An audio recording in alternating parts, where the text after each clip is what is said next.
Then, Wait, oh, no, I'm so we're gonna still take off, I can go at 3:53 Well, and still. can I get a be motion okay to when- adopt the agenda? I'll move. I'll second. Then discussion, Yes. we're gonna, Uh, we're gonna take off the. Yeah, I'd like you to remove. 6C. Which one? 6B, 6C. 6B, 6C.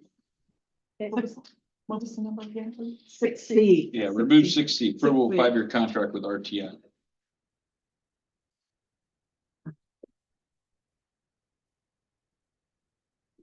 Any other discussion? Natalie, do you have anything? Any other discussion? Will you call roll, please? Mrs. Butler, Yes. Mrs. Ambergy, Yes. Mrs. Donahue, Yes. Mrs. Leskowitz. Yes. And then can I get a motion to approve the minutes?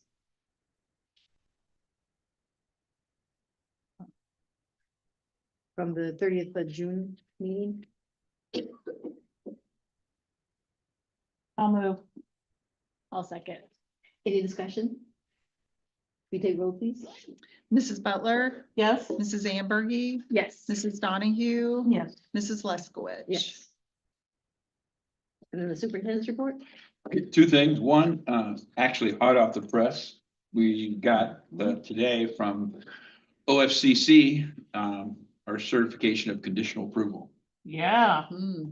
So, That's amazing. so that came, literally like 5 o'clock tonight. Yeah. So, congratulations, everybody.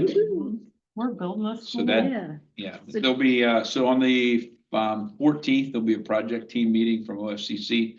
10 o'clock, we're gonna meet in here. And I'll send you some information on it, but it'll be their project staff and our staff. And then, you can have 1 or 2 board members, no more than 2. It's a board meeting.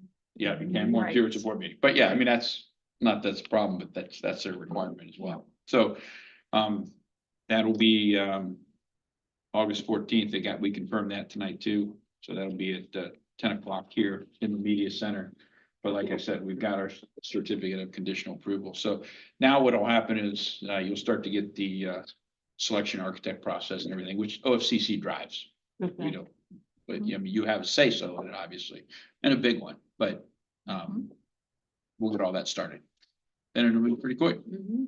And you'll adopt a resolution at the next board meeting to accept the certification of conditional approval, the COCA. Which is this is the document which you've all seen, but Yeah. like I said, we'll get all that to you. Like I said, I just want to let you know we got it tonight. Great. This is awesome. Yep. It's amazing news. Yeah, and then keeping in line with facilities, Damon's going to give a little bit of a presentation, if you will, on the field house. Now it's conceptual. Like I said, this is a full board. I want full board support, right, on what direction you want to go. We talked about the field house and the current one and the conditions. So Damon, I'll turn it over to you. Jason's gonna bring up a conceptual drawing, again, very conceptual at this point, this isn't set in stone, but just to kind of start getting some ideas of what something out there would look like that we were originally planning on building when the stadium was first opened. So what you're looking up there, we tried to make it as big as possible so you can see is conceptual layout of the field house, contains locker rooms, trainer's room, offices, restrooms instead of porta johns. There are no porta johns in this picture. That's good. I noticed that. That's great. Concession stand, mechanical storage rooms, visitors locker rooms, officials locker rooms, things of that nature. So I've got quite a bit that I could go into. I'm not a very brief person usually, but I'll try to be as much as possible. Be brief, be seated. Yeah, so kind of going left to right quickly. So what you're looking at here is, again, the south end of the stadium. And the reason why we want to build on the south end of the stadium, I think everybody's kind of aware, utilities are already there. We already have everything on that south end. So for the immediate future, we need to utilize that. Money was spent to put stuff there. And building something there now, even with the potential of something in the future to the north end, where the new high school would be built, this can still be utilized for other things in the future as well, when it comes to hosting OHSAA Southwest District stuff. So orientation wise, we're looking, the field would be to the north of that, right? So we're on the south end looking up. So across, kind of going left to right, the far left is your home locker room. There's an office there. There's access to the training room from both outside and from inside. So easy access for Christina or Dania or whoever our trainers are in the future, having direct access to our home locker room. There are restrooms there for the locker room, janitorial closet, and a couple of showers. I think the original plans had like 6 showers in there. Kids don't They usually don't use them. shower anymore, at Yeah. least not like we used to back in the day. So we kind of eliminated, and we've been working with FMD is the one that helped us conceptualize this based on the original drawings 5-6 years ago. And we made some adjustments. One was that to cut back on the showers in there to allow more room for expansion and growth of our home locker room, which can fit up to 50 of the extra large lockers, which is Oh, okay. important for football, shoulder pads, Mhm. helmets, things of that nature. So you can get up to 50 lockers in that locker room there, which, you know, we're averaging between 35 and 40 on our football team now. So that leaves some space for growth in the future. Continuing across there in the middle, men's and women's locker room, or I'm sorry, men's and women's restroom. Pretty standard. Again, some reconfiguration. You got the 2 doors coming in, and then there's a janitorial closet there. Ease of access for our custodians from both sides that can't be opened from the other side, so they can't sneak through to the Mhm. other side. Yeah. But access for our custodians, so they can get in there and clean some things out. Originally, the custodial closet was on the outside, not on the inside of the restroom. It's more of an operational thing. Todd was the one that kind of was like, hey, let's move this a little bit, make it a little bit easier for our custodians that'll be cleaning out there. A little bit further over, concession stand, double roll-up doors on the front. Overhead doors to be able to serve. Nice. Plenty of space, again, conceptually, your coolers pop and all that kind of stuff on the left-hand side, some serving tables and stuff in the middle. Plenty of counter space, as far as options if they want to continue crock pots, doing pulled chicken. I know there's a lot of expansion that we can do once we get this facility built, that, you know, our concession options can expand and potentially create more opportunity for partnership with restaurants and stuff like that, bringing out the Chick-fil-A's, the Lee's Chicken, allow us to have some additional space for things like that. Right behind the concession stand access, that's mechanical storage room. There's a roll-up garage door there, you know, whether it's gators, our field maintenance equipment, storage of like hurdles or anything like that in the off season, potentially storage of our high jump pole vault mats as well, so that we're not taking them off site to a storage unit off site. All that kind of stuff would fit in there. Additionally, and this will be nice for both the concessions, but also our athletic training staff as well. There is a place for washer dryer hookup as well. So we'll have washer dryer out there to be able to take care of some things. There's a wet sink out there for custodial again. And then this also will be where our HVAC system potentially could live, unless we do a rooftop unit, which I'll get to that in just a minute. But all of your, you know, electrical for the stadium is already on that. The board that sits out there with the electrical panels, that all will get moved inside to this building, so that won't be out there anymore. And that powers the whole stadium, your scoreboard, your lights, any power that's out there comes from that board, and it'll all go inside that mechanical room. Continuing over, the smaller locker room there is for officials. That's kind of more of a hospitality convenience kind of thing. It's important to keep our officials separate from crowds. Originally, so right outside that door, that wall was flipped. And we thought it was best to put it the other way, so it blocks them off from the concession. So your people from concession stands can't sneak in and Yeah. go after the officials if they're unhappy with that. Never They happened. officiate a Oh, good yeah, game. never happened. Never happened. So gives them some privacy, gives them a place to go, and things of that nature. And there's a restroom and shower in there, and space for some lockers for them. I think that there's space enough for 6, which is how many football officials you have, and that would be the most officials that we would ever have at one time. So that will serve them very well. And again, hospitality opportunity from our standpoint to be able to provide them some facilities as well. Then you've got your visitors locker room, a little bit smaller than the home, still set up and those would have double lockers in them, so a top and a bottom. We don't want to be too hospitable to our visitors. You know, you kind of want to make that a little bit more sterile and uncomfortable. Home field advantage, right?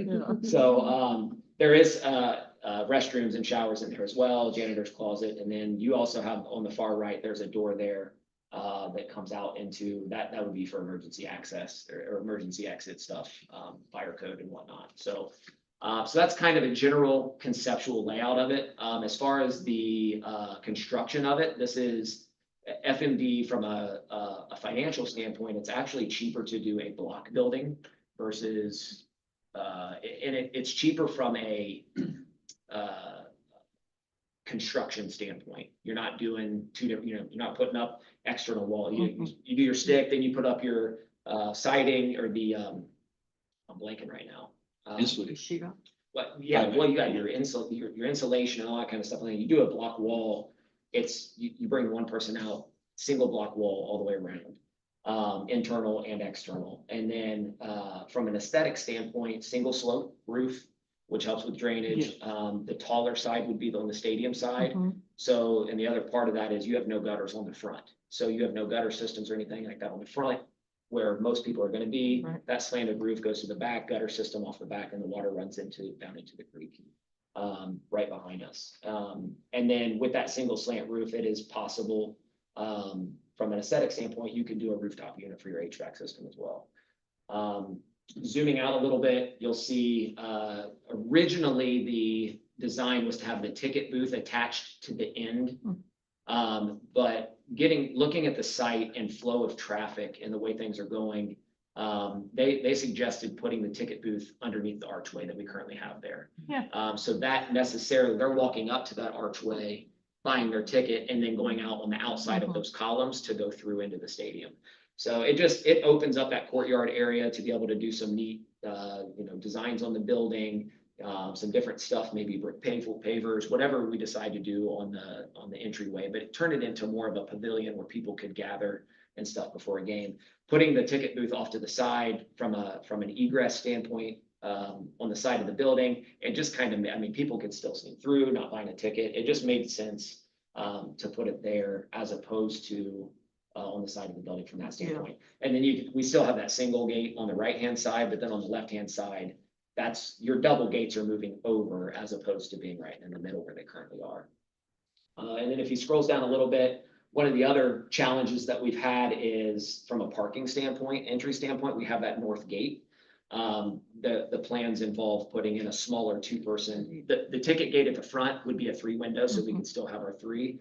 But this is a 2-window smaller ticket booth that we could put at the north end on a pad to be able to serve people that are coming out from in front of the elementary or behind the elementary that could buy tickets. Additionally, that's where all your handicap spaces are as well. So that they're not having to walk all the way around. A little bit more ease of access. And again, just it helps with the flow of traffic and egress from that standpoint. Is there a way to add the locker rooms? Because I know like we have boys and girls soccer and track. Is that a possibility? To add locker rooms? Yeah. Or take the visitor one out and then, because right now they go to elementary, right? Is that where they? Well, track and soccer typically don't use locker rooms. Okay. Typically. I'm sure there are some facilities out there in schools that have the space to be able to do so. With the number of lockers in our home locker room, you could potentially utilize that space on a Tuesday or a Thursday night to where the boys could use that as at least going in for halftime, right? They may not get all full lockers, but it's a space for them to go. The visitors have a space to go as well. And then in the spring, track could have full access to it in the spring because football's not in there. They're still doing workouts and stuff like that, but from a utilization. But would the option be like let's say soccer wanted it, could we use something else for the visitors? Like I just want to make sure that they feel like they can have. Technically They have a space. the locker rooms. The visitor locker room could be used by our soccer teams. They Okay. wouldn't have a permanent this is our locker room. It's the soccer locker Okay. room. Just like the home locker room isn't the football locker room, but it does Right. need to house our football program. It has the most kids, most equipment. We could still utilize it on game nights. Okay. But from an equipment standpoint, being a former high school soccer coach myself, I never used the locker room. It was, I mean, we kind of maybe a pregame speech, but all of their bags and all their stuff come out to the sideline because they have all their stuff Okay. in it. It's really just a place to drop stuff, which could be done even if football's in there with their equipment. It's just. I mean, a would place the- to drop their stuff. Like, we look to see if we could just add, even if it's a smaller space, so they had something. We could look Okay. at potentially adding. Yeah, you could look at that. And then the other Yeah. thing too is, because, we want your input, right? Yeah. So the other thing too is, I always say, think about this 10 years out, Right. 10-year plan, right? Yeah,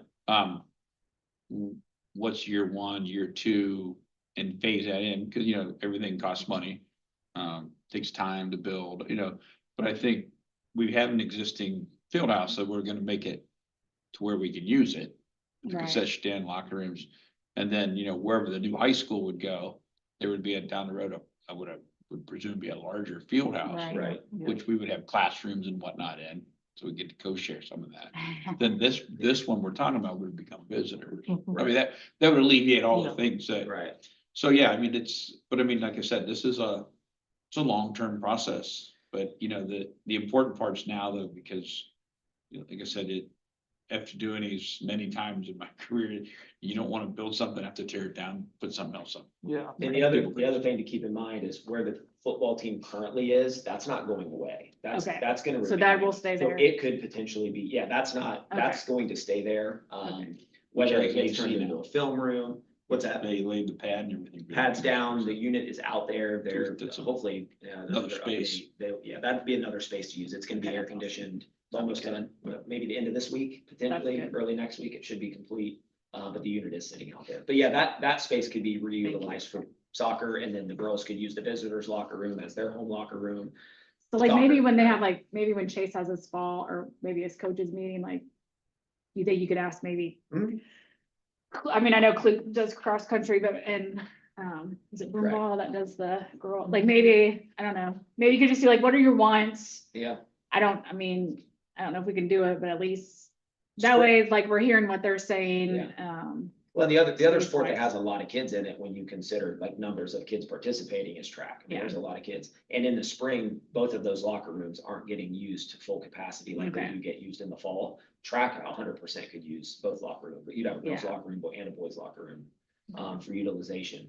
I don't want to call it a challenge, but the hurdle that we'd have to get over in the fall is, if boys and girls soccer would want a space, how do we make that happen? And how do we utilize our facility without overdoing them to where it becomes something that's more than what we need 10 years from now? Does that make sense? cause I mean, we are growing. I mean, we are with Yeah. the CBC moving to that. That's why I'm wondering if we could have like a girls locker room. Like a home boys, a home girl. Yeah. And then a visitors. as Yeah. well.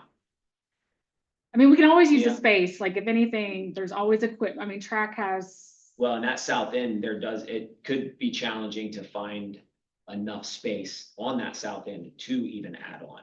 Cause that's already going back pretty far, and Yeah. we can't get, so we have to stay so far away from that brown bat, weevil, whatever Yeah. endangered species of bat is in the, I don't know what they're called. But Yeah. brown bat something or other, I don't know, that we can't get so close to that, and then, obviously, we're bound by where the entryway is, but then on the Okay. other side, if that other building is gonna stay, I don't know how much further down we could go, and if it's enough space to put in another Okay. full-size home locker room, boys and girls locker room. But I will certainly bring that up Okay. to FMD, to Tim, and have him see kind of what. he I mean, thinks we can is always a good idea. ask. If it's a no, it's a no, but. Sure. No, absolutely. That's why we have a discussion. So again, preliminary, we haven't had an opportunity to have our facility meetings, June and July. This is something that we've been talking about and that I want to present to the facility committee as well, just to get, again, feedback and all that kind of stuff. There might be some different ideas out there and whatnot, but, again, just trying to do. FMD has done a great job of taking what was originally going to be built, and I tend to be a silver linings guy, so it's one of those, kind of glad what was originally planned to be built wasn't built, because I don't think it was going to serve us as well as something else can, now that we are where we are. And obviously, you can only do with what you know, but, let me look here real quick and see. When you bring a lot of athletic experience Yeah, to well, this, I yeah. mean, you bring. yeah. Yeah, and that's, the utilization of locker rooms can be, there needs to be some sharing that's gonna need to be done. But once we build a new high school and we get a new future athletic facility, now you're talking multiple locker rooms. Right. And we have all of this space as well, to where boys and girls soccer could have this, football and track and whatever. I mean, there's gonna be plenty of space. in the Place to future. hang all the banners, What's that? place to hang all Yes. the banners. Yeah. So, yeah, we just wanted to kind of give a brief update and kind of what we've been looking at. I know this is top of the list when it comes to LFIs and, timeline. Tim had said basically if we, Tentative timeline was it could be here next fall. if for we, football if we season. can break ground, if we can get moving on it, make some decisions, get some approvals, that we need, and hypothetically, if we break ground in January, we're opening this by fall of next year, which is, Great. was the goal because we're going into the CBC. But this would fall in line with our master facility plan, and we wouldn't do this until we know for sure where the high school is going and what that looks like, and, right? Yes. Yeah. Yeah. Yeah, which will get done sooner than later now, Yeah. now that we got this document. Yeah. Yeah. So we'll move things along. And budget, Right. And estimated budget. You know, I'm gonna ask that. I already know the answer, but do you want to, I mean, they Sure. kind of gave us a, yeah, we range. talked about the budget for this conceptual drawing, and I know they had presented some ranges to us based on some work they have done. So based on what you see here, they believe that it could happen around $2 million. That's, you know, applying their square Formulas. footage formulas and Yeah. all of the things that they apply to this to come up with a number. But that was the ballpark that they gave us. This could be done for around $2 million. yeah.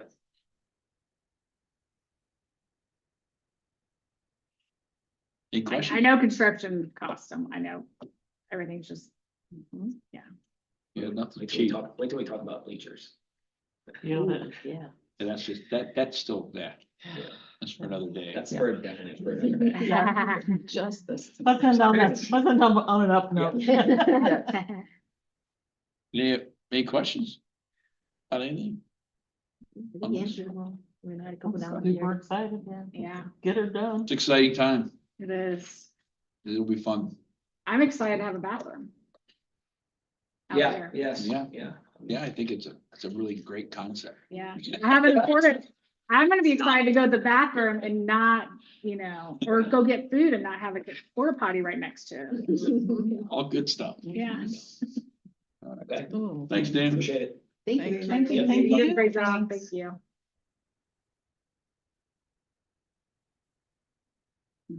Did you have anything else in the superintendent's update? That's all I have. All right, thank you. Thank you. Appreciate it. All right, now we're on to public participation. So, Miss Julie, come on down.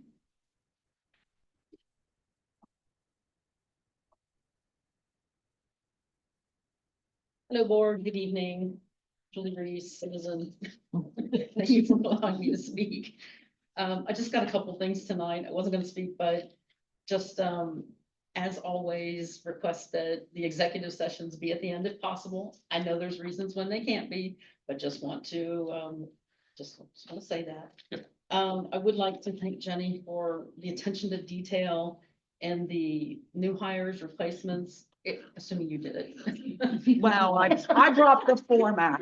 I brought the format, but yes. Okay, whoever's responsible, appreciate that detail, Yeah. because now Yes, sir. everything's in there that we've been asking for years, so appreciate that. And the last thing is, can we post that conceptual design somewhere so that people can see it? I know it's only conceptual and you'll have to make that clear, but. Yeah, we will. Yeah, no, Jacob will do it when he gets back. Okay, perfect. That's it. Thank you very much for allowing me to speak. Thank you. Yeah. And Miss Donna.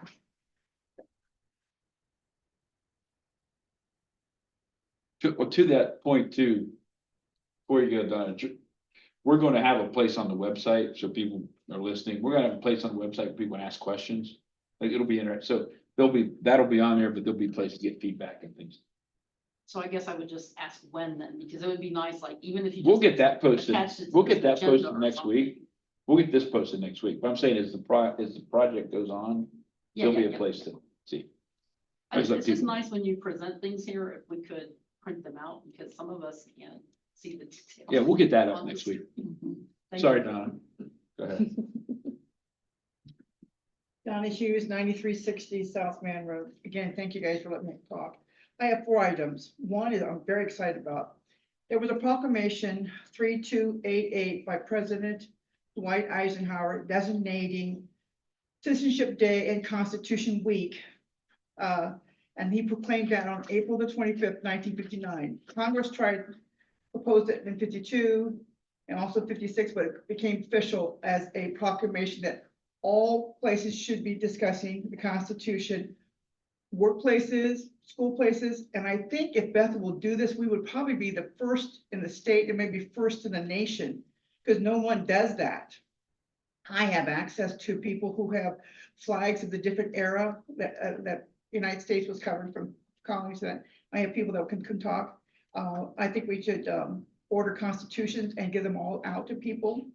When I hand out my constitutions in my classes, I always have them underline areas that they most need to remember, highlight it.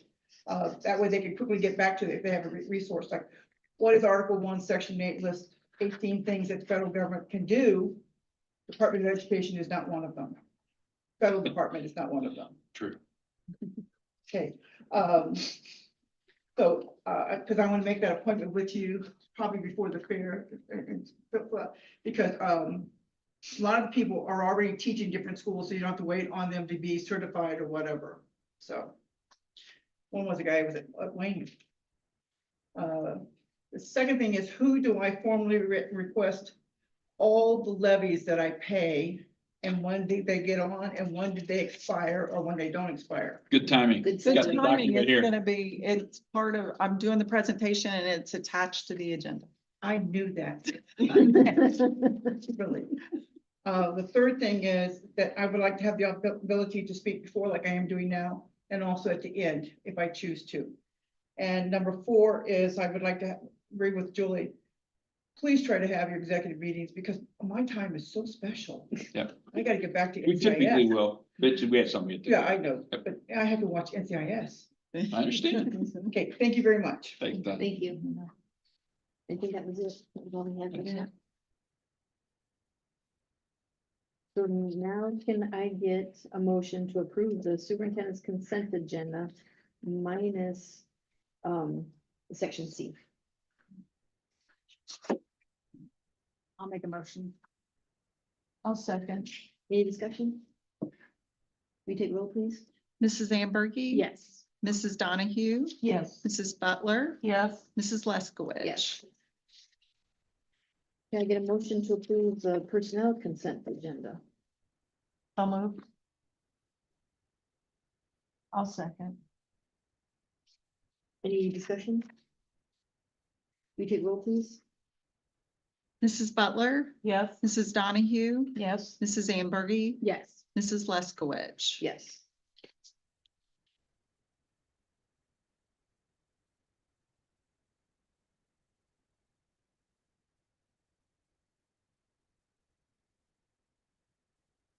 Can I get a motion to approve the financial report for the month ending 30 June? I'll make a motion. I'll second. Any discussion? We kind of reviewed this last month, and we talked about how revenues actually came in a little bit better. Expenses were a little less, meaning our cash balance at the end of the year was better than what we expected. So that's just reflected in the monthly report. Anything else? Any other discussion? We take roll, please? Mrs. Donahue, Yes. Mrs. Ambergy, Yes. Mrs. Butler, Yes. Mrs. Leskowitz. Yes. Then the second one is just it's a conversation. I just put a few slides together this afternoon, one of which is going to be Levies. all the levies. Let me give my little levy speech. You go real right quick, ahead. because- So I think the reason she's put this together, and I'm gonna obviously let Jane talk to it, but of all the levies I've ran in my career, it's super important that everybody understands what we're collecting, what type of levy we're collecting, when we started collecting it, what's the reason for it. I mean, there's a lot of factors that go into all this, right? And everybody deserves to know the why. And so things are, when levies are passed, 10 years ago, they bring in what they brought in 10 years ago, and things more expensive.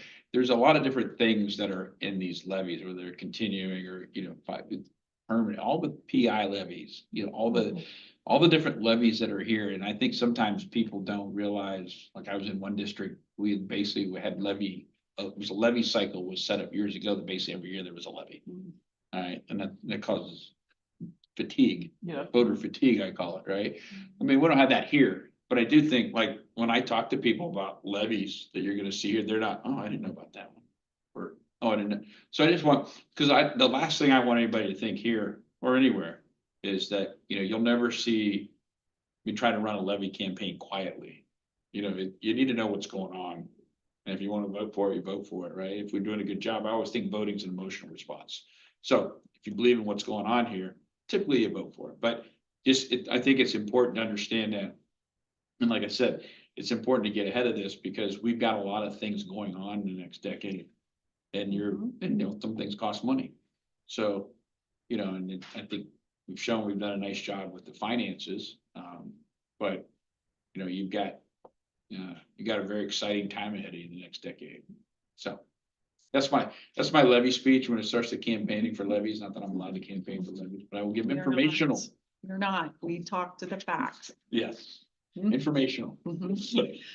Okay, so, Jason, if you could go to the next slide. So what I tried to do here is, and this is on the website, it's attached to the agenda as well.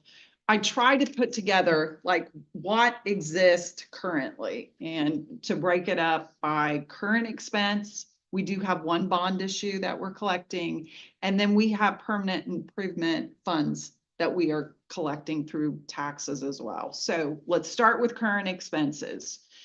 So through 1987, all of those levies that are continuing add up to the voted amount is just under 35 mils. What are we collecting right now on those 35 mils? A little over 11 mils. And that's because of the way that the tax laws are here in Ohio as valuations grow. To try to collect what you were supposed to collect back in through 1987, you have to roll back the millage so that effectively you're not collecting more than was authorized by the voters at that time. So you can see that, like, not 35, we're collecting 11. The 2021 levy that is also continuing was voted in at 7 mils. It's being collected at 4.44. So those are the continuing levies. They don't have to be renewed. They are there. We do have also, and those are voted. Then you also have inside millage, which you don't have to vote on. And every resident is guaranteed by the state of Ohio that you will not be taxed on more than 10 inside mills. So that includes school districts, townships, your county, whatever other, like it could be Board of Health, whatever it is. But you as a resident, your property is not going to be, you're not going to be taxed on more than 10 inside mills. And those, you don't vote on that. That is just something that's authorized. Of those 10 inside mills for every resident, our share of that is 4.5 for current expense. We also have 2 inside mills. I'm going to move over to the other side on permanent improvement. 2 of our inside mills years ago, the board moved that inside millage over to permanent improvements. So we're collecting a total of 6.5. 2 of them is for the PI. 4.5 is for our general operations current expenses. So when you add all those together, the effective millage, you're going to see that amount that I highlighted there. Not 42 mils, 20 mils. And you've heard that, you know, the 20 mil floor. You cannot fall below the floor, which is 20 mils. And so we are at the 20 mil floor.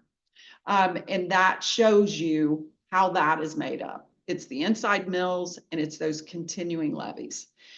Beyond that, we do have a substitute emergency levy that was voted on in 2018. It was a 10-year substitute emergency levy. And what an emergency levy says is that it guarantees a dollar amount, not a millage amount. So that substitute emergency levy collects $531,000 annually. And whatever millage it takes to collect that, that's what's on your tax bill. Currently, it's 2.13 mils. That's outside of the 20 mil floor. There's been a lot of changes, and we're not going to talk about it tonight, but because of all of the changes, when we start talking about, do you want to renew or do something with that substitute emergency levy because of all of the changes, you might not want to because it's way more complicated. But that's what we're collecting on currently. The last year of collection on that substitute levy is 2028. So, Which means, so we've got You gotta some make this- time, but you will need to make a we're decision. gonna need to make some decisions in the near future. Then we have an earned income tax that was approved in 2025, a renewal. It's a 5-year. So the last year that you'll collect on that is 2030. So we do have some things that are not continuing, that substitute emergency, the earned income tax. One expires in 2028 and one expires in 2030. Then on the bond issue side, we do have one bond issue. It was approved in 2014. It expires in 2052. So we got a few years to collect on with that one. It was voted in and until this year, you were collecting 5.5 mils. And you might recall, we talked about this when we got the notice from the county auditor to reduce that millage to 1.5. So great for the taxpayers. They're seeing that reduction of 4 mils on their tax bill for a bond issue. But I've stated it before and I'm going to state it again. I believe, I'm very worried that that's going to be enough for the next couple years to collect enough to make our debt service payments. So that's, I would not be surprised if we get something from our county auditor saying, guess what? Now we have to increase it, which isn't good for taxpayers. It would be nice to just be consistent with that, but we'll see what the future holds. Then we move into permanent improvement, and you're going to notice that I've got that orange highlight, November 2021. That levy is expiring 2027 is the last year of collection, which means we need to do something about that in calendar year 2027. Early. So that's coming up.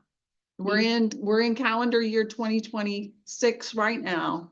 So our opportunities would be May and November to not lose any money. So that's, You Yeah. should get it on the ballot. because if you approve something, That if means you you have- approve something in calendar year 2027, it collects in calendar year 2028. Yeah, So but- you wouldn't have a lag in any revenue. But if you want to vote on it in May, that's what I'm saying. You're gonna have to. Let's go to the next. Okay, one. Yeah, I've got that on. okay. Yes. Never mind. I got it. Yes. I don't Okay. need to explain it. So- Okay, so valuation and millage, I just put this together. I also want you to know that I put this information together for me as well. This helps me learn and know more and more about Bethel. And I know that if I need to know this information, everybody else does too. So we're just sharing information. Our total valuation for the district is 270 million. 1 mil, that means that if you look at things really simply, that means 1 mil generates $270,000. Okay, now I know things have gotten more complicated with all the tax reform, but I'm saying in general, that's the way this has worked for years and years and years. So our 20 mills this past year generated about $5 million. Our 0.75% earned income tax generated $2.9 million. You cannot put a earned income tax, any kind of income tax, you cannot put anything less than 0.25 on the ballot for an income tax. Just so you know that. So 0.25% would be about 725,000 versus 1 mil at 270,000, just so you can kind of see the comparison there. The 4 mil levy for PI, the 2 inside and the 2 that we'd have to vote on, generated about $700,000 last year. How much does a bus cost? $166,000. 170,000. Roof. Just going around. Roofs are in the millions. So just so you know, that's how much we have for PI. And our bond millage levy, I just put that on there, that it was reduced this year to $1.5 million. Now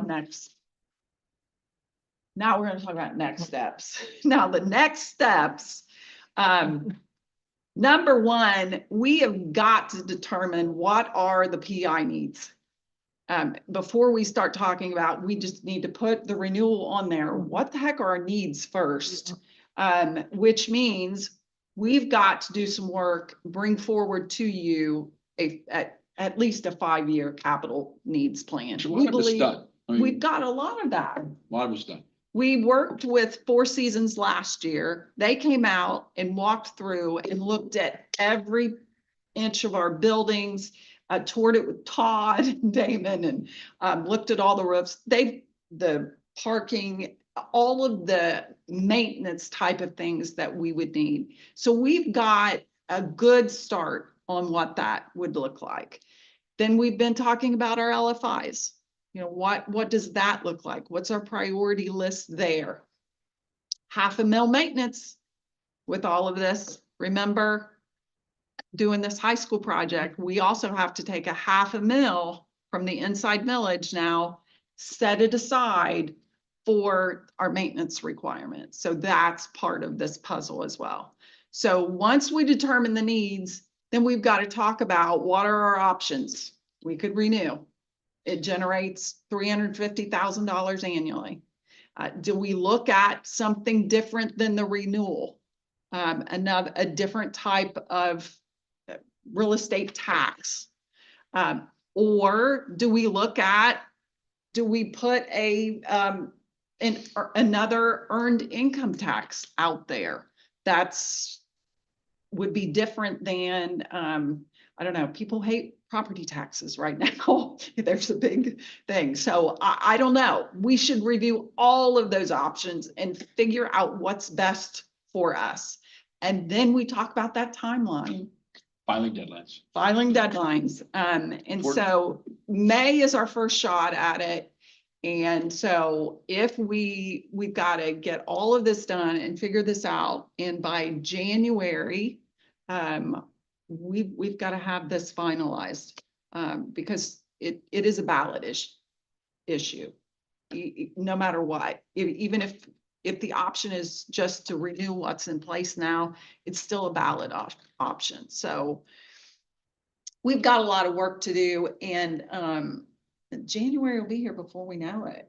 But it's right in line with the work that we're doing right now with the OFCC and our master plan. So, you know, it complements our work that we're doing right now. So questions? What did I miss? Nothing. Okay, you think? Got it. Okay. So my head's swimming. I know, So it's a lot. I don't even know if I'm gonna ask these right, but so is a mill tied to a property value? Yes, so a mill, and here's another way to think about it, and I'm not gonna dive into all the different things, but for every $100,000 value, it's $35. And that doesn't matter where you live or whatever. One mill generates, it's $35 for every $100,000 of value in your home. Of what the Or- auditor assesses, on Yes, whatever that they that's do. right. So if they say the house is worth $100,000, then I have $35. For per one mill. And then we have Yes. 20 mills, then whatever. the Yes. next comes out to. Yes. Mhm. Yep. And this is just the start. Like, this is just the start of this conversation. We are gonna be talking about this quite a bit. And But- rely on you all and the community, right? Because what do you want? What's your comfort level? Mhm. Yeah. You know, it's important. So I don't know if this is getting too far in the weeds, but so if we have apartment buildings and condos and stuff like that, is that property value paid by like the owners of those apartment buildings then? Since it wouldn't be the Yes, residents, the right? owners of the property. Still have to pay us, Mhm. whatever. Yes, they pay the property bill. Okay. Then they determine if they wanna, pass those fees on to whoever's renting or leasing, but Gotcha. yes, But then the income tax is picked up by every resident regardless of. that's right. Of property. And it's ownership. different than a city income tax. So if we talk about a municipal income tax, that is based on the people who work and earn Right, in the earn city. income in that municipality. Right, A school district income tax is it's the residents. right, So no matter where you work, it's based on the residents. and not income. your housing status. Nope. which, Mm-mm. It's just based on your income. An earned income, right? Earned So if income. they're retired, they don't That's get correct. taxed. It's just if they're working. Yes. Yes. And then, can you go back to that second slide? The one had the Mhm. chart with the current levies, with Mhm. current expense. So you had said something about a board had made the decision for the inside millage under permanent improvement. So do you agree with whatever that ratio is from how it got split up? Do you agree with this was the right thing? Maybe it was the right thing to do at that time. Is it still what we need to be doing? Or is- Quite honestly, I think it was a smart move. I don't remember exactly what year that was done. But I've worked in districts that have no PI levy. And then I've worked in other districts where all they have is what's been voted on and they don't have, any kind of inside millage that is being devoted to your permanent improvements. But no, I think it was a smart move. Do I think that, as we can see, 2 wasn't enough, Yeah, but it was a good start.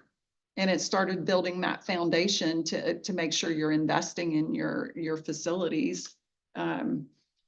But yeah, I personally, professionally think that was a smart move.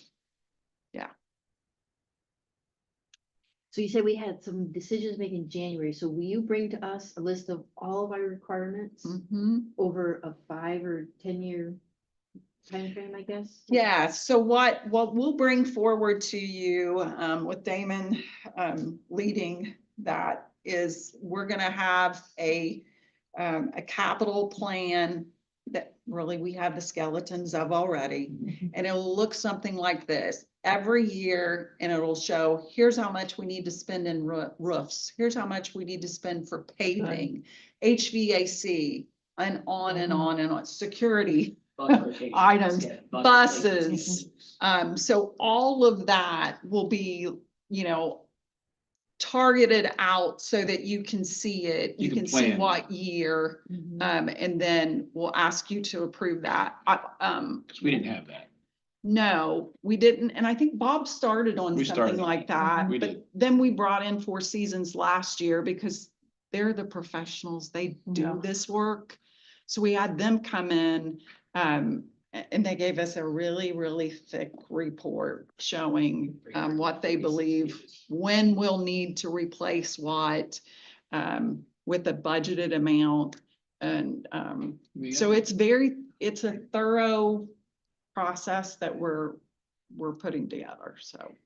So going forward, will we start transitioning to like a software program that would track all of that Yes, that we have in our inventory and the maintenance and when the maintenance is due and the life cycle and Yep, when we place it, and then we wouldn't have to hire 4 seasons, right? We only had to hire them because we didn't. that's correct. didn't have It's, to pay, it's no. a one-time thing.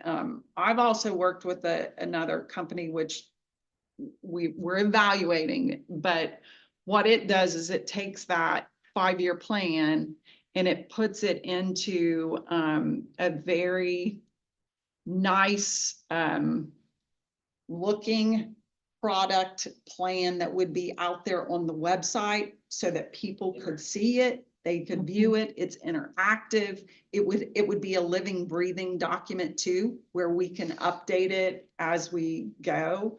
That I think would very well show the need of the district too, when you're talking to your community members. It would, there's the data, there it is. Like a PI dashboard. It would be a dashboard. Thank you for that word. It wasn't coming to my head. Yes.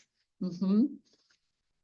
And then it would help us with budgeting because it would also identify all the preventive maintenance stuff. So like every year we spend $100,000 in belts. Every year we Yes. spend 50,000 in filters and Yeah. so on and so forth. and you know what to fix if you don't know what it costs. Right. Right, that was our other issue, right? I Right. mean, there's some big numbers. Well, you have greater longevity if you do maintain them according to a plan. Yeah, Yeah. I say it all the time, it's like changing oil in a car, right? Yeah, Mhm. I can drive for a couple 100,000 miles. If I don't, I drive for 40, yeah. 50. Mhm. It just, They'll still go, but not Yeah. very long. Yeah. yeah, it costs a little more frequently, but less in the long run. Yeah.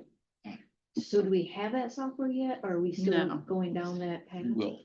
We are evaluating it, but yes, I think we're probably gonna say yes to that, because And we do have and Jackie, you and I kind of discussed this a little bit, that system of tracking PM and all, and where our expenses are, that's the incident IQ.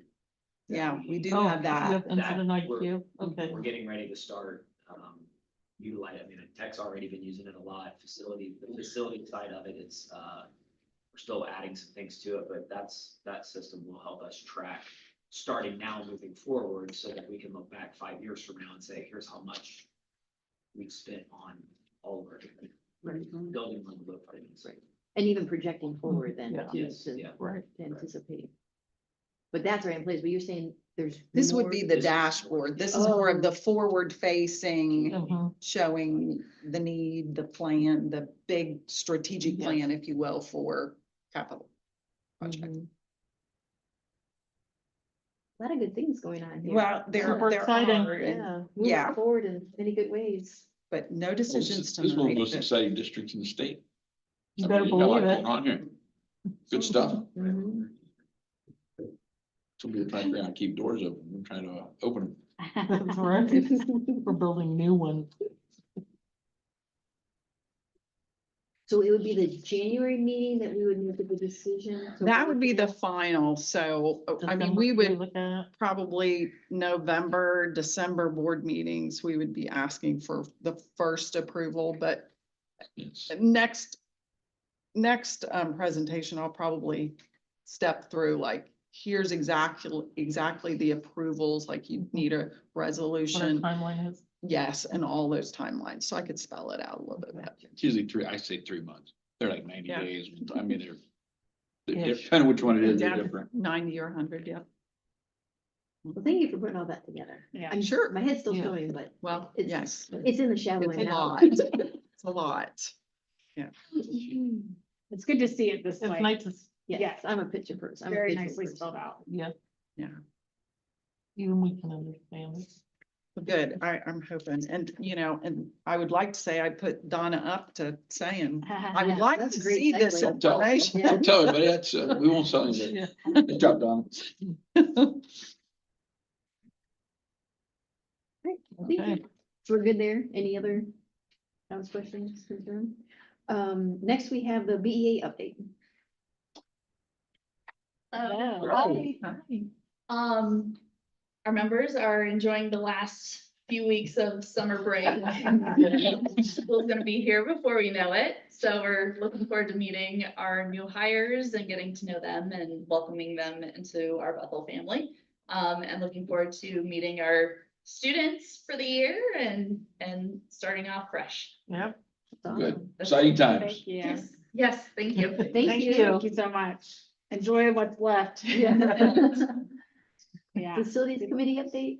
Anything you Um, wanna- As Damon alluded to, we had a lot of folks on vacation and there's just a handful of people around. It makes sense for anybody really to spend that time during that particular time of summer. So we canceled it, and then the next one is scheduled for August 12th. That'd be the second Wednesday of the month.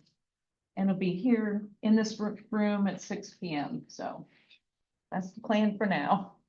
And probably Damon can maybe go through much of what you went through today.